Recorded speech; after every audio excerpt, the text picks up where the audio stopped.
네, 중국이 사드 배치에 반대하며 한국으로의 단체 관광을 금지한 지 7달째입니다. 이로 인해 국내 피해가 눈덩이처럼 불어나고 있었는데요. 네, 최근 중국 여행사들이 한국 단체 관광을 다시 시작할 준비를 하고 있는 것으로 전해졌습니다. 자세한 내용은 경제부의 김보윤 기자와 이야기 나눠봅니다. 어서 오십시오. 안녕하세요. 어서 오십시오. 예. 자, 일단은 모처럼 좋은 소식인데 구체적으로 중국에서 어떤 움직임이 일고 있는 건가요? 네, 먼저 어제 중국에서 들어온 소식입니다. 중국 허베이성의 한 여행사가 온라인 사이트에 한국으로 단체 관광 갈 사람을 모집한다라는 광고를 올린 겁니다. 네. 예. 지난 3월 사드 보복이 본격화한 뒤로 개별 관광객이 간간히 들어오긴 했지만 단체 관광객은 아예 발길이 끊겼었는데요. 사드 보복이 시작된 지 7개월 만에 한국 단체 관광이 다시 시작된 셈입니다. 게다가 또 이 여행사가 내놓은 관광 상품의 출발 날짜가 11월, 바로 며칠 뒤입니다. 예. 시기도 상당히 빠른 데다 또 이 여행사가 지방 정부와 연계된 것으로 알려져 있는데요.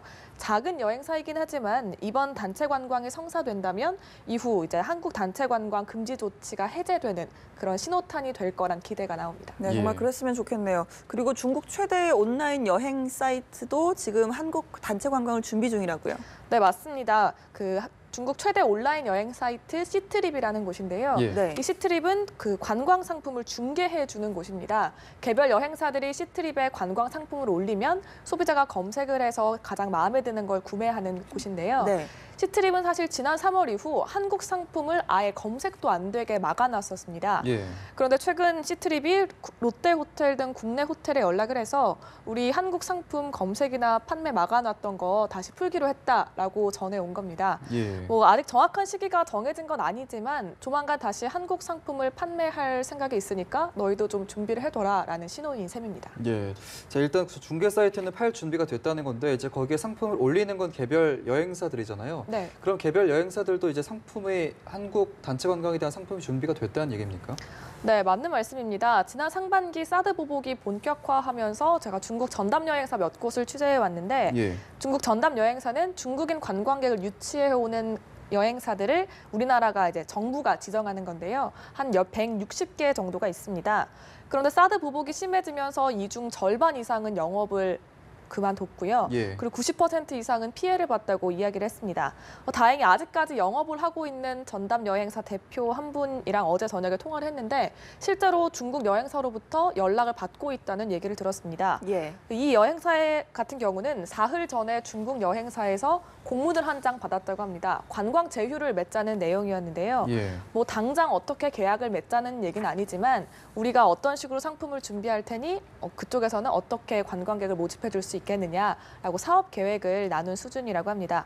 이 여행사 측에 따르면 최근 들어 중국 여행사들이 이런 식으로 관광객 모집을 위한 사전 접촉을 시작하고 있다고 합니다. 예. 네, 사실 최근 한중 관계가 좀 호전이 되면서 이 사드 보복도 좀 끝나는 게 아니냐 이런 기대감이 좀 조심스럽게 나오고 있는데요. 업계에서는 어떻게 전망하고 있습니까? 네, 말씀하신 대로 최근 한중 통화 스와프 연장 합의 등 이제 한중 관계가 조금 풀어지고 있는 분위기였습니다. 예. 또 여기에 중국이 시진핑 체제를 굳건히 한 당대회를 계기로 이제 한중 관계를 재정립하는 게 아니냐라는 기대가 나오고 있는데 사실 지금 분위기로 봐서는 뭐 당장이라도 풀릴 것처럼 보이지만 업계에서는 아직 안심하기는 이르다 이렇게 보고 있습니다. 일단 앞서 제가 말씀드린 중국 전담 여행사 대표도 비슷한 이야기를 했는데요. 예. 중국 여행사들도 분위기나 흐름에 따라서 한국 쪽으로 연락을 하곤 있지만 언제 어떻게 될지는 모른다는 겁니다. 예.